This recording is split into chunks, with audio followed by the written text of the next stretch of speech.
Baik, selamat pagi ya, salam sejahtera untuk kita semua.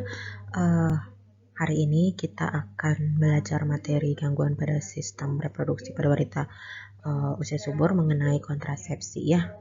Mungkin materi ini bukan materi yang asing lagi ya untuk ibu-ibu sekalian, karena saya yakin pasti di dalam keseharian ibu-ibu sudah pernah belajar ataupun dalam keseharian pasti sering gitu ya berhadapan dengan macam-macam kontrasepsi yang harus diberikan kepada klien ya. Nah, kita lihat dulu mengenai definisi dari kontrasepsi keluarga berencana atau KB itu apa sih? Nah, kalau didasarkan pada Undang-Undang Nomor 10 Tahun 92 tentang perkembangan kependudukan dan pembangunan keluarga sejahtera, KB atau keluarga berencana itu adalah upaya peningkatan kepedulian masyarakat dalam mewujudkan keluarga kecil yang bahagia dan sejahtera. Ya, jadi keluarga berencana itu adalah salah satu upaya yang dilakukan oleh pemerintah untuk mewujudkan keluarga yang bahagia dan sejahtera gitu ya. Nah, cara mewujudkannya itu dengan KB tersebut, dengan menjarangkan kehamilan gitu ya, untuk supaya anak yang dihasilkan dari pasangan usia subur itu tidak terlalu banyak gitu ya, dengan harapannya supaya keluarga yang ada di pasangan usia subur itu bisa bahagia dan juga sejahtera. Nah, selanjutnya kita lihat standarisasi pelayanan kontrasepsi ya. Nah, standarisasi pelayanan kontrasepsi itu ada 3. Yang pertama itu adalah dari pra pelayanan terlebih dahulu ya. Jadi sebelum memberikan pelayanan kontrasepsi ada pra pelayanan dulu yang harus diberitahukan kepada wanita usia subur atau pasangan usia subur yang memang ingin menggunakan kontrasepsi. Nah, pra pelayanan yang pertama itu adalah mencakup komunikasi, informasi, dan edukasi atau KIE. Nah, pelayanan KIE ini dilakukan di lapangan oleh tenaga penyuluh gitu ya, atau kader serta tenaga kesehatan. Pelayanan KIE dapat dilakukan secara berkelompok atau perorangan ya. Jadi sebelum ada pemasangan kontrasepsi kepada pasangan usia subur atau kepada wanita usia subur, harus ada komunikasi, informasi, dan edukasi atau KIE yang diberikan. Nah, apa tujuan diberikannya KIE? Untuk memberikan pengetahuan, mengubah sikap dan perilaku terhadap perencanaan keluarga, baik untuk menunda, menjarangkan, membatasi kelahiran melalui penggunaan kontrasepsi. Ya, jadi para pelayanan itu atau KIE yang diberikan itu adalah tujuannya supaya ada peningkatan pengetahuan dan juga perilaku gitu ya, supaya orang bisa lebih termotivasi untuk bisa menggunakan KB dan sesuai dengan apa yang dialami saat ini gitu ya. Apakah tujuan dia ber-KB itu untuk menjarangkan kehamilan, untuk menunda kehamilan, atau bagaimana gitu ya, sehingga dia paham gitu ya untuk setiap KB itu tujuan dan keuntungan serta kerugiannya seperti apa. Nah, itu manfaat dari pra pelayanan, dari komunikasi, informasi, dan edukasi yang diberikan. Nah, KIE dapat dilakukan melalui pertemuan kunjungan rumah dengan menggunakan media antara lain media cetak, media sosial, media elektronik, mobil unit penerangan, dan public service announcement ya. Jadi ada banyak cara yang bisa dilakukan untuk memberikan komunikasi, informasi, dan edukasi tentang pelayanan KB ini kepada masyarakat gitu ya. Dan kalau saat ini mungkin bukan sesuatu yang baru lagi gitu ya, untuk KIE itu bisa didapat di mana saja dengan memanfaatkan berbagai media yang sekarang sudah lebih canggih gitu.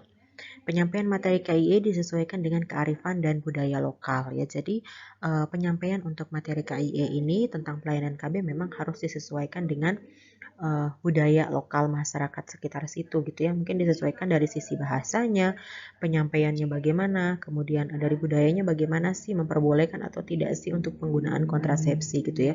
Nah, hal-hal seperti ini yang harus diperhatikan di masa pra pelayanan sebelum adanya pemasangan kontrasepsi kepada pasien atau kepada klien. Nah, setelah pra pelayanan selanjutnya adalah konseling.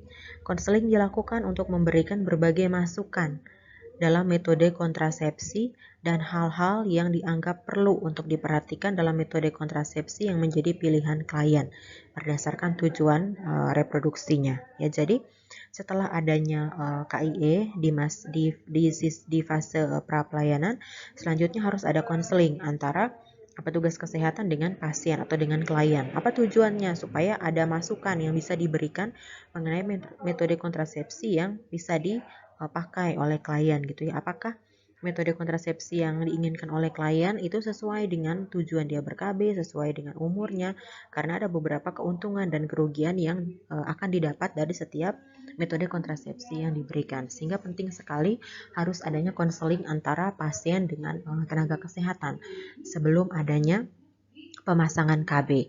Nah, tindakan konseling ini juga di sini ada juga penandatanganan untuk informed consent ya. Jadi konseling itu termasuk di dalamnya adalah informed consent dan juga informed choice gitu ya. Informed choice itu adalah di mana ketika petugas kesehatan memberikan informasi gitu ya atau memberikan konseling tentang metode-metode kontrasepsi yang dianggap perlu untuk diperhatikan terkait dengan metode apa yang dipilih oleh klien. Lalu selanjutnya ada informed consent, di mana pasien bisa menandatangani persetujuan bahwa dia setuju untuk memilih metode kontrasepsi sekian gitu ya untuk dirinya sendiri. Nah, lalu yang ketiga adalah penapisan. Nah, ini termasuk ke dalam standarisasi pelayanan KB juga ya. Penapisan merupakan upaya untuk melakukan kajian tentang kondisi kesehatan klien dengan menggunakan alat bantu berupa diagram lingkaran kriteria kelayakan medis kontrasepsi. Ya, jadi tahap yang ketiga dari standarisasi pelayanan kontrasepsi adalah penapisan. Ya, jadi harus dikaji dari sisi kondisi kesehatan klien.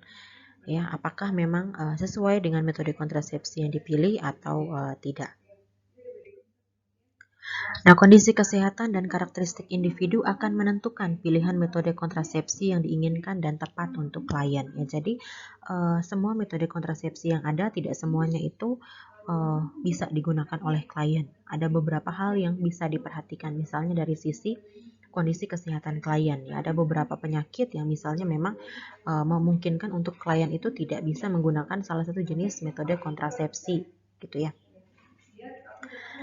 Nah, tujuan utama penapisan klien yang pertama adalah untuk mendeteksi ada atau tidaknya kehamilan. Nah, jelas ya kalau misalnya seseorang klien atau pasien sedang hamil, pasti tidak boleh untuk menggunakan kontrasepsi. Lalu yang kedua, menentukan keadaan yang membutuhkan perhatian khusus, misalnya menyusui atau tidak menyusui pada penggunaan KB pasca persalinan ya. Nah, ini juga sama, ada beberapa kontrasepsi yang memang tidak cocok untuk ibu-ibu yang sedang menyusui. Karena ketika digunakan akan membuat ASI-nya kering, sehingga penting sekali penapisan untuk bisa memperhatikan apakah si ibunya ini lagi dalam masa menyusui atau tidak gitu ya, untuk diberikan metode kontrasepsi tertentu. Lalu yang selanjutnya, menentukan masalah kesehatan yang membutuhkan pengamatan dan pengelolaan lebih lanjut, misalnya klien dengan HIV ya. Nah, ini beberapa tujuan utama penapisan klien. Nah, klien tidak selalu memberikan informasi yang benar tentang kondisi kesehatannya, sehingga petugas kesehatan harus mengetahui bagaimana keadaan klien sebenarnya. Ya, jadi tidak semua klien itu akan memberikan informasi yang benar tentang kondisi kesehatannya. Ya, bisa jadi karena dia tidak tahu, atau bisa jadi dia menutup gitu ya untuk kondisi kesehatannya itu tidak diketahui, sehingga petugas kesehatan harus mengetahui dengan pasti bagaimana kondisi kesehatan klien yang sebenarnya supaya tidak salah dengan metode kontrasepsi yang diberikan kepada pasien atau kepada klien. Nah, bila diperlukan, petugas dapat mengulangi pertanyaan yang berbeda gitu ya. Jadi sebenarnya harus digali dengan lebih jauh mengenai kondisi kesehatan klien, karena kalau salah informasi atau informasi yang diberikan itu tidak jelas dan kita asal memberikan kontrasepsi, pasti akan ada masalah yang akan timbul ke depannya. Lalu yang selanjutnya perlu diperhatikan masalah sosial, budaya, atau agama yang mungkin berpengaruh terhadap respon klien tersebut termasuk pasangannya. Ya, jadi memang tadi seperti yang saya sempat singgung di awal bahwa masalah sosial, budaya, atau agama itu pun termasuk masalah yang sensitif yang bisa dijadikan sebagai alasan seseorang itu tidak menggunakan kontrasepsi, sehingga ketika kita memberikan penapisan kepada klien, karena termasuk ke dalam standarisasi pelayanan kontrasepsi, harus diperhatikan dulu termasuk masalah sosial, budaya, atau agamanya. Apakah ada hal-hal tertentu yang memberatkan pasien atau klien sehingga dia tidak tertarik atau tidak ingin menggunakan metode kontrasepsi tertentu. Lalu beberapa metode kontrasepsi tidak membutuhkan pemeriksaan fisik maupun pemeriksaan panggul. Ya, jadi memang ada beberapa kontrasepsi seperti AKDR, tubektomi, dan vasektomi itu tidak butuh, itu membutuhkan pemeriksaan fisik, termasuk di dalamnya pemeriksaan panggul. Tetapi beberapa jenis kontrasepsi yang lain seperti pil, kemudian kondom dan sebagainya, suntik, itu tidak membutuhkan pemeriksaan fisik ataupun pemeriksaan panggul yang lebih terarah gitu ya. Nah, selanjutnya kita lihat sasaran program keluarga berencana ya. Nah, sasaran program keluarga berencana itu ada dua, ada sasaran langsung dan juga ada sasaran tidak langsung ya. Sasaran langsung adalah kepada pasangan usia subur yang memang benar-benar ditargetkan untuk menggunakan metode kontrasepsi. Nah, sasaran tidak langsungnya itu adalah pelaksana dan pengelola program KB gitu ya. Jadi untuk sasaran program berencana, keluarga berencana itu ada dua, yaitu sasaran langsung dan juga sasaran tidak langsung. Nah, selanjutnya kita lihat mengenai manfaat kontrasepsi ya. Manfaat kontrasepsi itu ada beberapa. Ya tadi seperti yang saya sempat sampaikan di awal bahwa ada beberapa kontrasepsi yang memang tujuannya adalah untuk fase menunda atau mencegah kehamilan. Nah, untuk fase menunda atau mencegah kehamilan, kenapa sih harus ada alasan-alasan seperti ini? Yang pertama adalah ketika pasien atau klien punya usia kurang dari 20 tahun. Itu disarankan sebaiknya tidak mempunyai anak dulu karena beberapa alasan. Salah satunya adalah ketika usianya kurang dari 20 tahun, organ reproduksinya itu belum berkembang dengan sempurna. Jadi ketika dia punya anak, takutnya akan ada masalah dengan sistem reproduksinya. Sehingga ketika seseorang sudah menikah di usia kurang dari 20 tahun, biasanya metode kontrasepsinya itu dianjurkan untuk menunda atau mencegah terjadinya kehamilan dulu, gitu ya. Nah, prioritas metode kontrasepsi untuk fase menunda atau mencegah kehamilan itu biasanya adalah kontrasepsi pil oral, ya, yang memang disarankan. Karena ketika di fase menunda atau mencegah kehamilan, metode kontrasepsi ini diyakini ketika berhenti untuk tidak menggunakan, kesuburannya itu bisa cepat kembali gitu ya, walaupun kesuburan seseorang cepat kembali itu tidak sama antara satu orang dengan orang yang lain gitu ya, tergantung orangnya sendiri bagaimana, lalu sistem reproduksinya sendiri bagaimana gitu ya.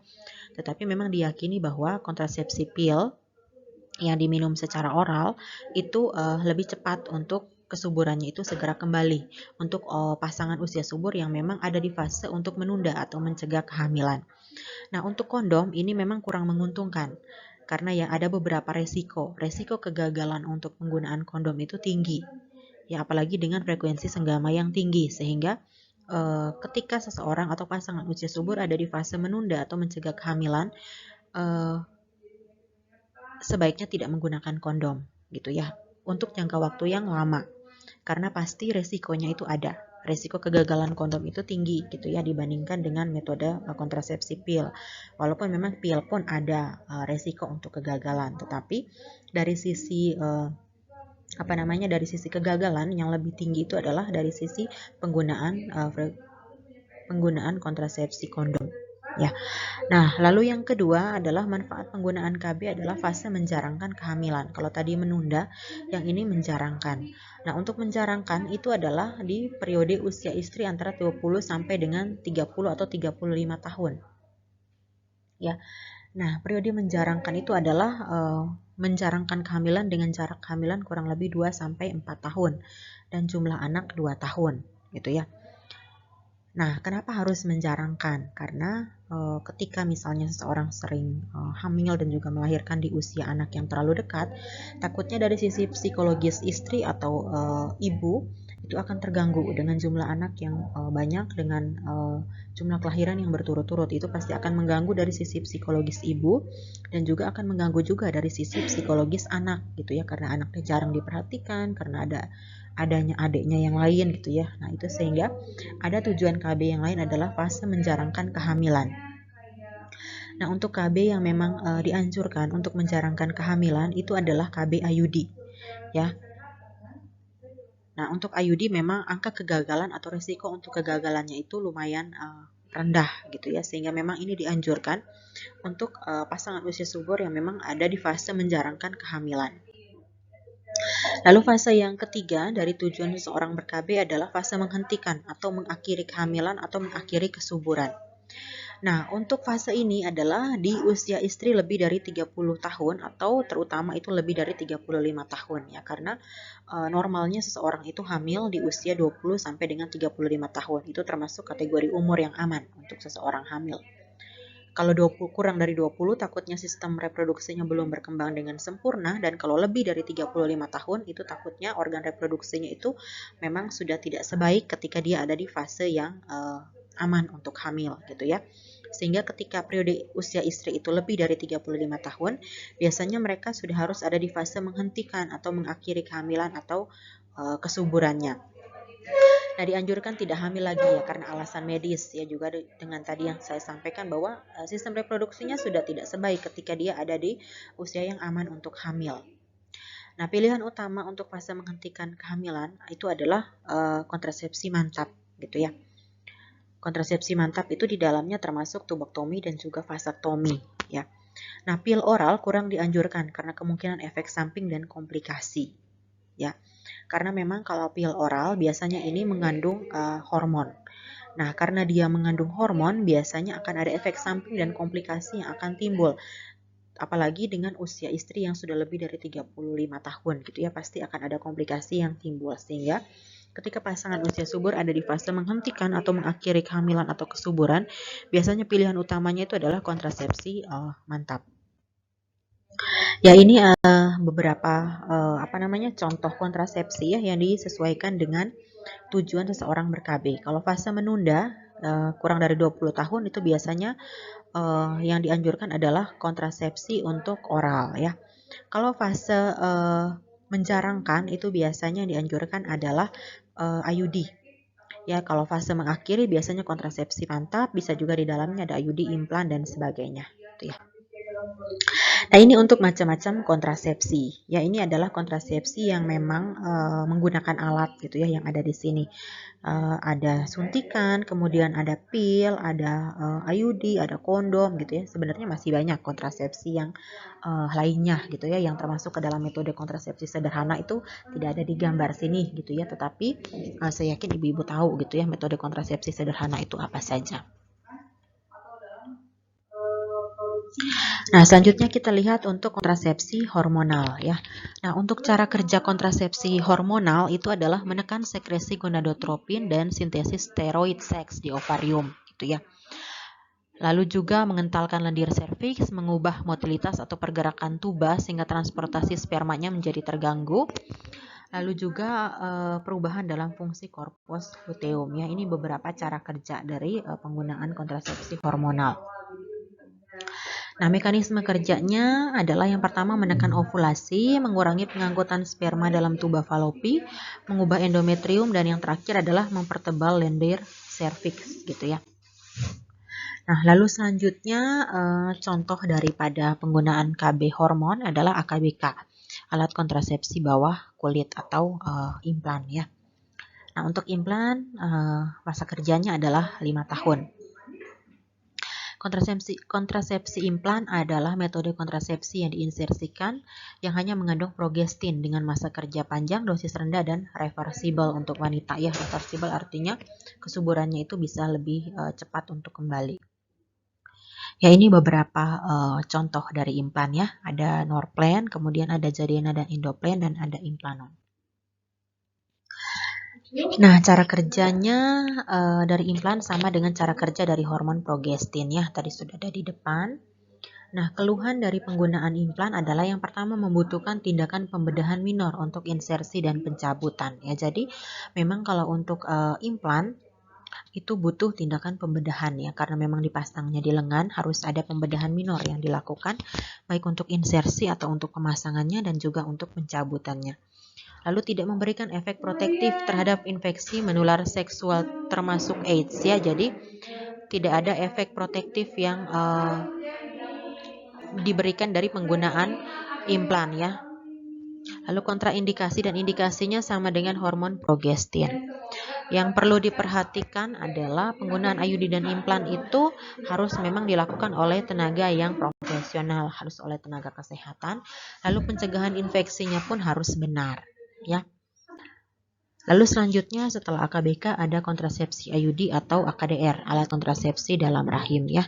Jenisnya ada 2, AKDR progestin dan AKDR non-hormonal. Ya, ini untuk AKDR progestinnya. Ya, waktu penggunaannya kurang lebih 5 tahun sampai dengan 10 tahun. Cara kerjanya yang pertama mengeluarkan hormon progestin. Sintesis bernama levonorgestrel sebanyak 20 mikrogram setiap harinya. lalu membuat lendir pada rahim semakin banyak dan kental, membuat sel sperma susah bergerak, dan mencegah sperma dan ovum bertemu. Ya, ini cara kerja dari IUD. Efek samping, kontraindikasi, dan indikasi sama dengan penggunaan kontrasepsi hormon progestin. Nah, ini untuk mekanisme kerja IUD non-hormonal ya. Nah, untuk efektivitas kontrasepsi ini ada beberapa untuk efektivitasnya. Kalau dilihat di sini ya, ada efektivitas karena penggunaan konsisten dan benar, karena penggunaan biasa gitu ya. Kalau misalnya penggunaannya konsisten dan benar, untuk yang tertinggi itu ada beberapa kontrasepsi yang memang tertinggi gitu ya untuk penggunaannya secara konsisten dan benar, dan juga ada beberapa yang memang terendah gitu ya untuk efektivitas kontrasepsinya. Ya, ini untuk tabel efektivitas kontrasepsinya ya.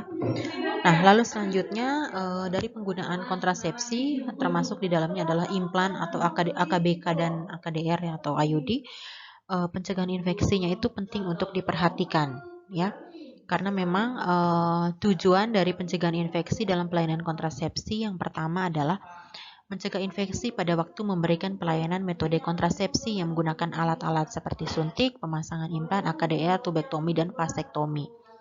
Lalu mengurangi resiko penularan penyakit infeksi hepatitis B dan HIV/AIDS, tidak hanya pada klien tetapi juga pada petugas kesehatan ya. Jadi pencegahan infeksi itu harus memang dilakukan dengan benar karena ada beberapa resiko penularan penyakit yang memang sangat cepat menular kalau misalnya pencegahan infeksinya tidak diperhatikan dengan benar.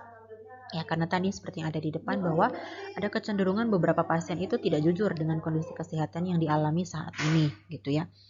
Dan juga dengan penapisan yang kurang tepat dari petugas kesehatan, hal-hal seperti ini agak kurang untuk bisa dijangkau atau kurang bisa untuk dideteksi, sehingga pencegahan infeksinya harus benar dilakukan saat pemberian kontrasepsi pada klien ya. Lalu memenuhi prasyarat pelayanan KB yang sesuai standar ya. Jadi prasyarat pelayanan KB yang sesuai standar salah satunya adalah penting untuk memperhatikan pencegahan infeksi. Lalu perlindungan dari infeksi di kalangan petugas, ya ini juga penting termasuk ke dalam salah satu tujuan dari pencegahan infeksi ya. Nah, mungkin itu saja materi kita mengenai pelayanan kontrasepsi hari ini. Memang tidak banyak yang saya sampaikan karena saya yakin ibu-ibu semua sudah paham tentang bagaimana sih pelayanan kontrasepsi yang benar, tentang apa saja metode kontrasepsi yang bisa kita berikan kepada pasien. Ya, mungkin itu saja dari saya untuk hari ini. Kurang dan lebihnya saya mohon maaf. Selamat pagi semuanya.